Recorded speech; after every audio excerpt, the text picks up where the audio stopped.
This episode is brought to you by Mastermind Models and Miniatures and Liber Demonica.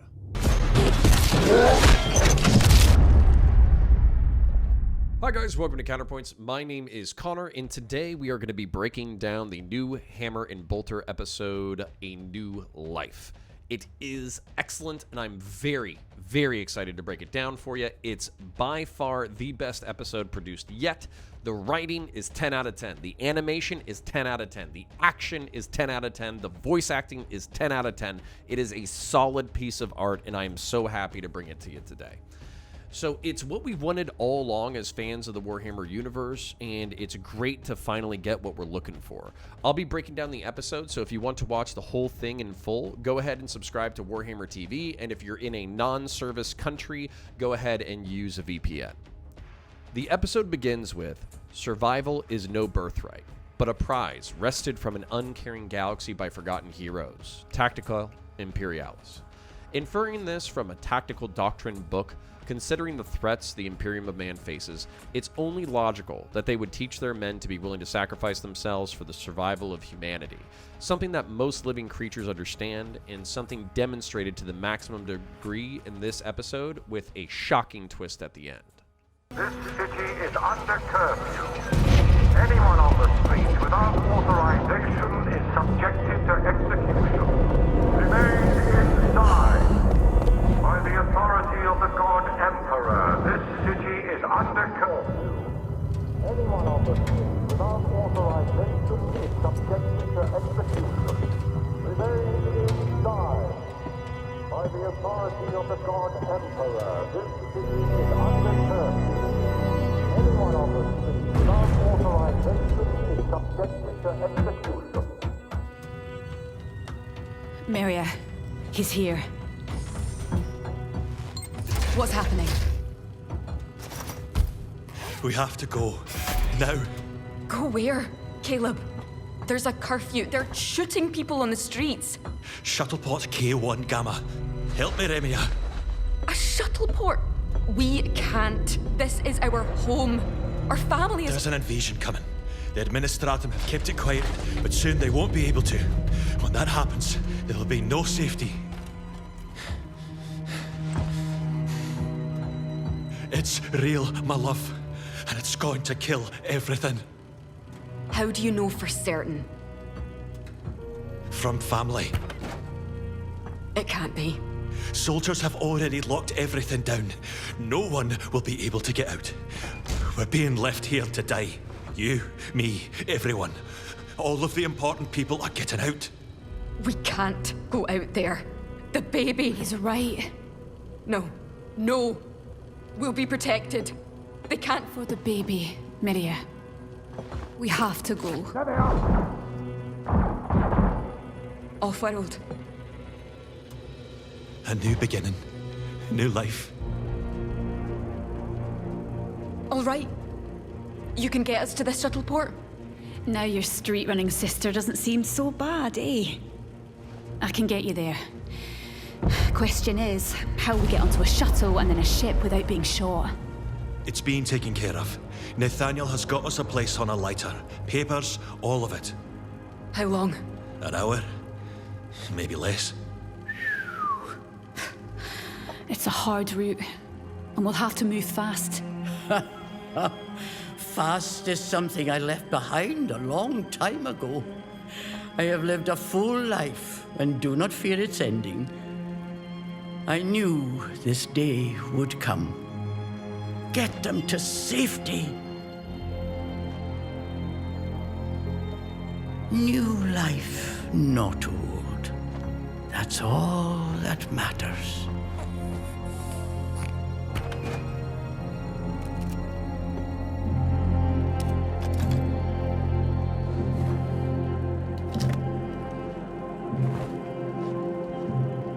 Let's go.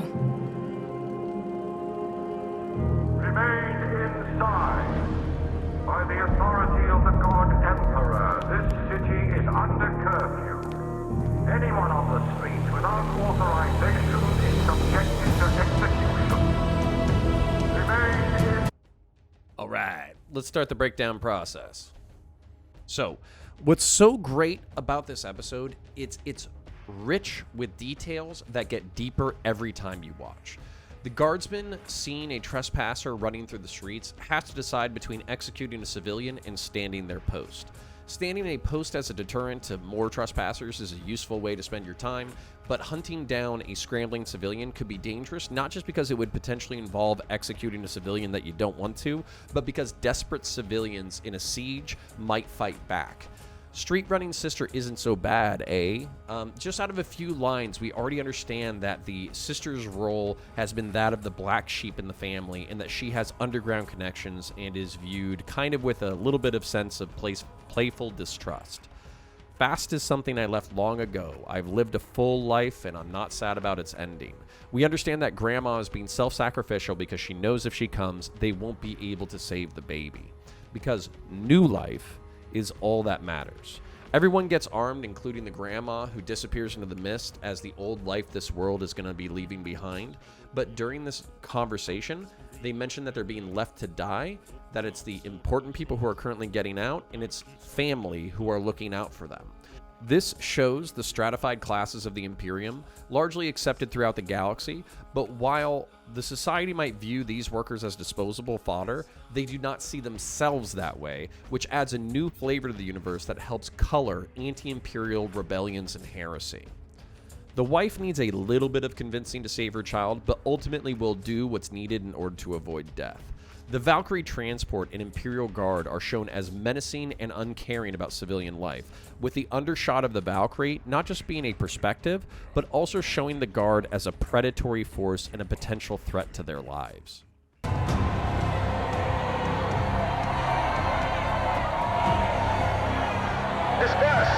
and return to your habitations. Now! We need to get through! We need...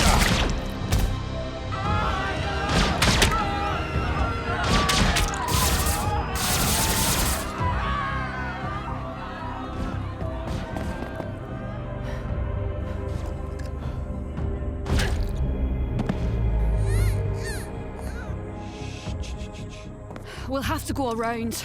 You know another way? Yep. But it'll take longer. Then let's hurry.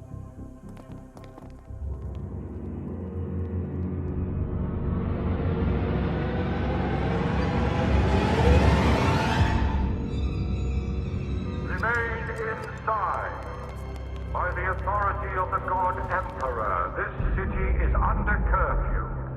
Anyone on the street without authorization is subjected to execution. Shit! There's an old smuggling tunnel entrance at the other end of the plaza. Leads straight to the shuttle port. But they'll see us before we can get close. I thought you said you could get us through. Hush now. If this is the way, then we have to take it. We go out there, they'll kill us. You saw what they did. Have faith, my love.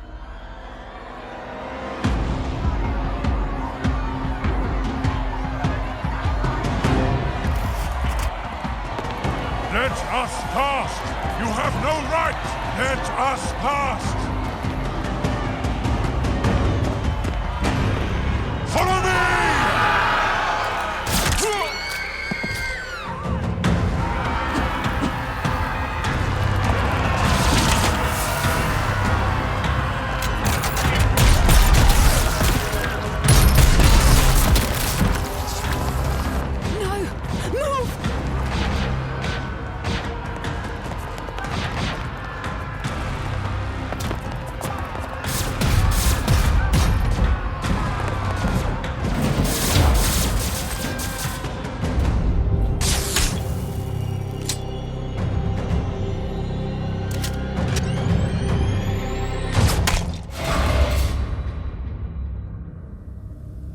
Nice! Fudge yeah. So, God, I love this. They did such a good job. So they can't get through. They have to go around, and the Tyranid Hive ship is shown in the sky, which is obviously a press for the time. The smuggling tunnel flavors the underworld in the fact that obviously the Imperium is a dominant force in everybody's lives, but there's all these forces, even for civilians, that kind of play with those powers and manipulate those powers, even though it might be humble. So the chameleonic lictor, which is the nearly invisible Tyranid that you see, crawling in the background, is shown as menacing as the Valkyrie, where the shot shows it as a threat from above. The lictor is a chameleonic scout, often the vanguard of a Tyranid fleet, stalking, trapping, and hunting while locating important targets worthy of Tyranid attention. By showing the lictor, the narrators are showing that it's already too late. The invasion is far past what anyone could have predicted or defended against. You have no right in armed civilian cries, and they're shown as partially justified in trying to save their own lives, but the Imperial Guard are uncaring. Heavy bolter effects are amazing, ripping off limbs and throwing bodies across the entire plaza.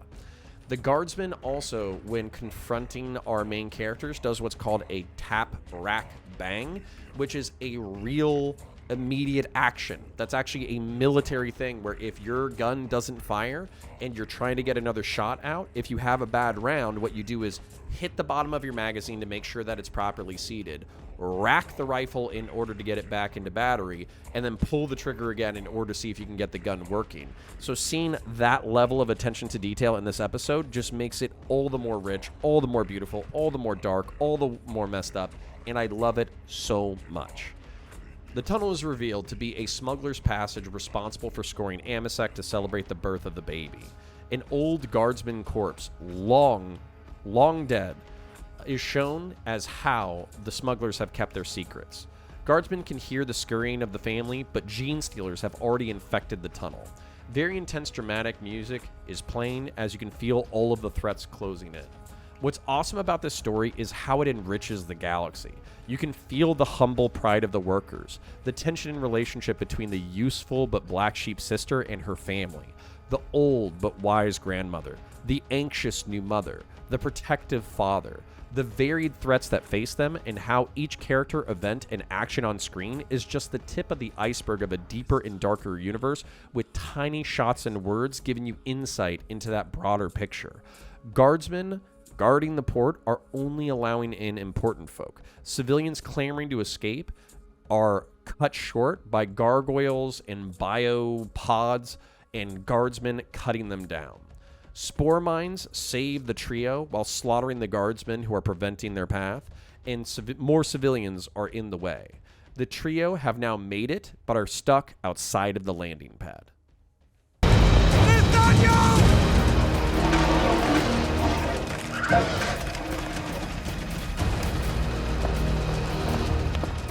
Get back! Let us through! We are... Please! We have a child! Stand down, Sergeant! Let them in. Now! Incoming!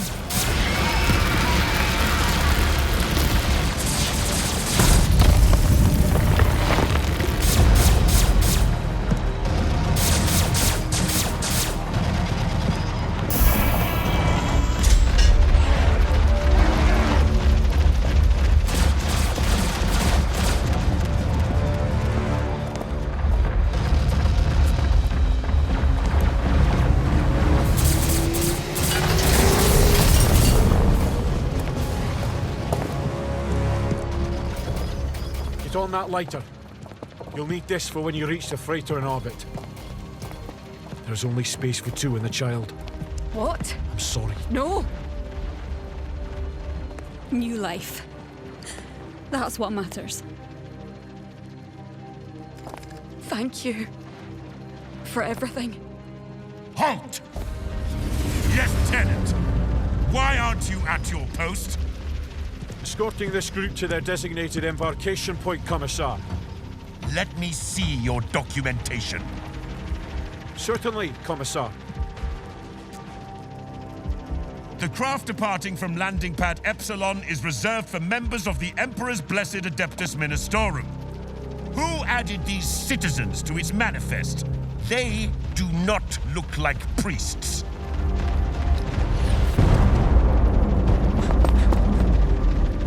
Commissar, there must be some mistake. Perhaps I have the correct information here. Run!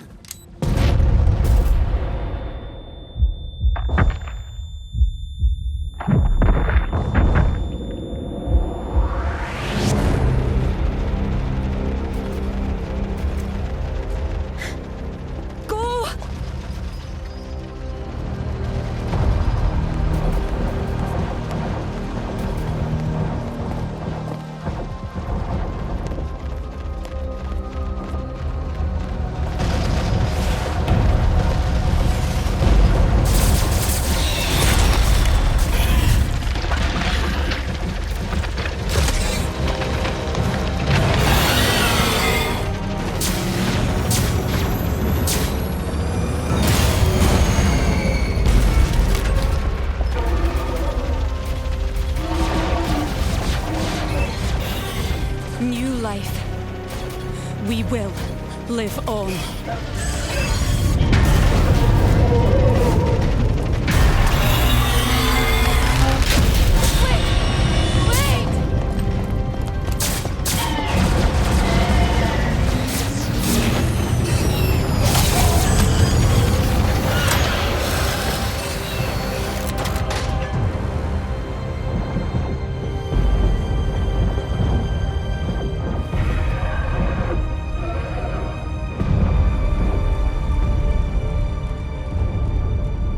There, little one.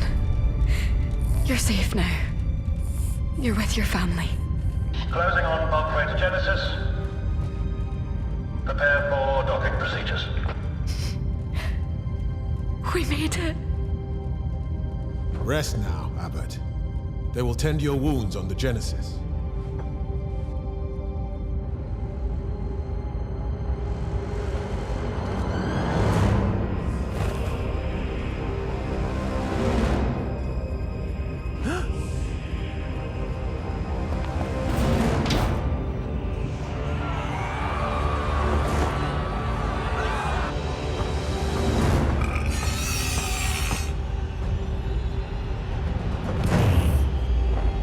A new life awaits us all.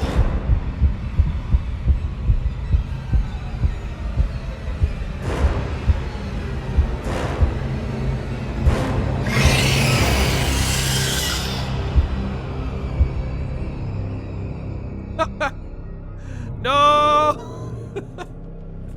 So, this entire sequence has so many rich details that it makes me love it every time I watch it. I think this is my third time watching it now. So, the Flying Hive Tyrant trashes a lander, showing the power of the Tyranid invasion. Gargoyles and guardsmen battle each other, showing the endless swarms that make everything seem hopeless. Guardsmen sell their lives dearly for a precious few moments for others, the epitome of the guard that makes them incredibly noble and self-sacrificial, while also being cruel to those not important enough to save. There's only space for two in the child, Nathaniel states. The sister chooses to sacrifice herself, and they are confronted by a jerk commissar. That commissar notices the suspiciously lower-class plebs being escorted off-world. Nathaniel has explosives rigged on the tarmac for an unexplained reason that distracts the commissar, resulting in the Nathaniel's death and the commissar's death. Now, this is confusing, but still has some explanations that not all is as it seems. Why would Nathaniel rig explosives? Would it be to distract, the gene stealers, or distract the Tyranids as they came over into the tarmac? What's going on? It seems weird that somebody would basically sabotage the interior of the space shuttle port. So, new life. We will live on, the sister states. So, it's the horror and the terror on the first watch through when you don't know the twist, as you're trying to see whether or not they'll survive the takeoff. But ultimately, they do, and the family is revealed to be Gene Stealer cult. This draws everything back into question and makes you revisit every single moment prior in the episode. The flashbacks show the Gene Stealer uprising. They show the baby being a pure strain Gene Stealer. And then there's implications like the Lictor, the Tyranid, the chameleonic Tyranid, ignoring them earlier in the episode. Could it smell that they were cousins through the Gene Stealer cult? Which I promise I will explain in a moment. So, the new life is not human beings escaping for a new generation, for the human population to repropagate. It's a gene stealer, which gives new meaning to everything in the episode. The family, they weren't innocent minors. They were cultists trying to avoid the purge of the Imperials and avoid being devoured by the many-armed god. For the uninitiated, the Gene Stealer cult are iterations of Tyranids designed to infiltrate, subvert, and destroy enemy planets. A pure Gene Stealer, described as a pure eye, will infiltrate a planet, psychically lure a host, and breed with it, infecting it with a host of biological information. This original Gene Stealer has a psychic link to all of its creations and grows larger and stronger as it oversees its slow corruption of the planet, ultimately becoming a brood lord. Over a series of monstrous generations, hybrids are created that are both malformed monsters and replications of the target species capable of blending in. The final of the 5 generations is the reemergence of pure strain Gene Stealers capable of infecting new planets. The reason this cycle is so important is because the family that we've been rooting for the entire time is the 2nd generation of hybrids who have generated a pure strain Gene Stealer. They're not sympathetic, wayward adventurers clawing for survival, but a new threat to the Imperium of Man. The guardsmen, slaughtering civilians, screening escapees, and buying precious moments for important people to escape, might be somewhat villainous, but the threat they face and that they're trying to confront is real. Nathaniel, the sympathetic guardsman who saved this family, is not a hero, but a villain, an imitation of a human being who has now doomed another planet to horrific death. The jerk of a commissar, who I had, and probably you had, a reflexive disdain for, was actually correct in his paranoia, and if anything, he wasn't paranoid enough to prevent the infection of another planet. Finally, this family that is a part of a process that doomed this original planet are seeking to escape the acid pit of the many-armed god to which all Tyranids return, and the brutal judgment of the Imperium of Man. To the Hammer and Bolter team, I want to say bravo. This is what we've been looking for, and I'm very pumped for the next episodes. There's one tiny quibble, which is not every episode needs a twist. Sometimes I just want to see factions vying for power and killing each other, and one winning and one losing. But again, this was so well done. I think it's my favorite episode so far. If you enjoyed this video, like, share, and subscribe, and dislike, and comment for the comment gods. If you can't think of anything else to type that phrase below. Check out the other content on the channel, and join the Discord and the Patreon if so inclined. Check out the channel sponsors, Mastermind Models and Miniatures and Liber Demonica, and I'll catch you in the next one. Bye. Hey you! Yes you. Are you drowning in plastic crack? Do you keep buying models and never have them painted? Is your pile of shame bigger than the models you actually have done? The team at Mastermind Models and Miniatures can help, or M3 Studios if you prefer. The team at M3 Studios and their Mastermind/Master Painter Clay are just like you, addicted to plastic crack and have channeled their addiction into a passion and a profession. They paint kick-ass models to whatever standard or solution you need. Their motto is professional painting services to bring your imagination to life. Trying to just get on the tabletop? M3 Studios can do that. Trying to shock and awe your local game store? M3 Studios can do that too. Want a piece of art that your descendants will fight over at your funeral? M3 Studios can do that, and it's easy. Click on the link or in the description, and you can talk to M3 Studios directly about your commission. Tell them the Counterpoints channel sent you, and not only are you guaranteed an awesome paint job at a fair price, but you help the Counterpoints channel continue to grow. What is there to lose? Stop buying models you will never paint, and instead let Clay and the M3 Studios team help you dominate your local friendly game store and show off the best painted models this side of the Mississippi. Start your commission today.